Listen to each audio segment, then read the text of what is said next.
from a wording that has been developed from English that has spread to a culture design in which we take words that could mean something else and mean something different. Like, for instance, when you say bad, it used to be like, that's a bad thing, but it means like tight. Yeah. And basically it's an alteration of the English language to a new era kind of feel. It's not really a definition, it's just everyday language. I think that slang is like the language that everyone all like teaches schools nowadays.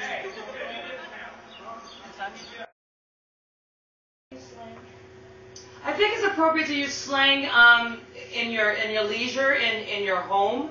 I have a master's degree. Educated people, we talk differently at home than we do in an educational setting. There could be a whole language where you can have a whole conversation with people in my family where you go, or without even saying words at all. So I think there's a place and time for everything. At home, when you relax, it's not a formal setting, you can talk in your own language or with your family or friends, but when you're at school or in business or something, there's appropriate language to be used there.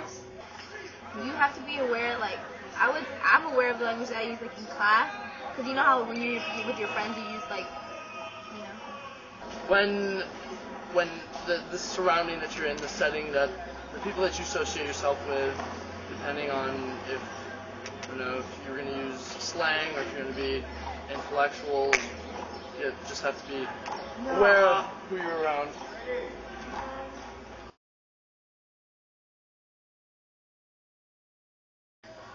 Well, I was really shocked in the situation with Don Imus. I was surprised in the 21st century at this day and time that a person would actually get on national medium and say that word, derogatory statement about a winning basketball coach and her team. His punishment was just because I know if anybody else from any other nationality went on TV and said that, they would have taken care of them and scolded them a lot more sooner than they did him. It would seem like it was almost too long a process, and a thought process of them what to do to punish him instead of immediately stripping him off the air, which I think should have been done. Word choice, language. The power of the usage of words and language Is the language that someone uses to express one's feelings.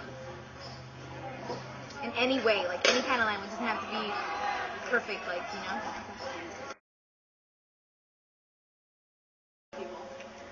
They can hurt people. They can offend people, and the way you say it, they'll take it the wrong way.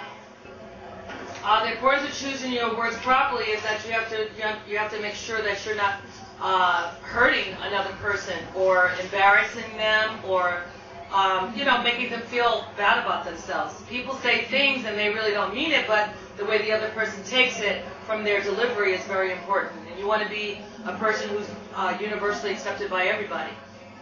Oh, well, like, I mean, it's important because you want to sound, like, smart. You want to talk, like, in bigger words. You want to, like, you don't want to be, like the way you talk to your friends. You don't want to talk to teachers, or you want to talk to your, like, older people that you're around. I think it's very important.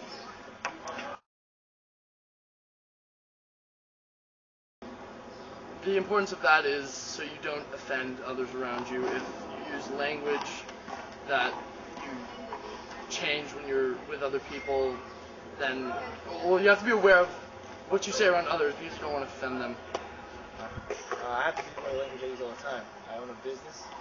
I'm a coach. So the language I use can be perceived by people who are around me. Perceived in many different ways, so I have to always watch what I say to make sure I'm giving a positive example. In front of the parentals, teachers, some, and adults. Yeah. Power of words. I live by something probably that a lot of people don't live by, which is you can always apologize for what you say, but you can never take back what you say. So power of words is good stuff. Power of words, I think it's stronger than the power of, physical prowess, I guess you'd say. Words are stronger than, obviously, the physical human body.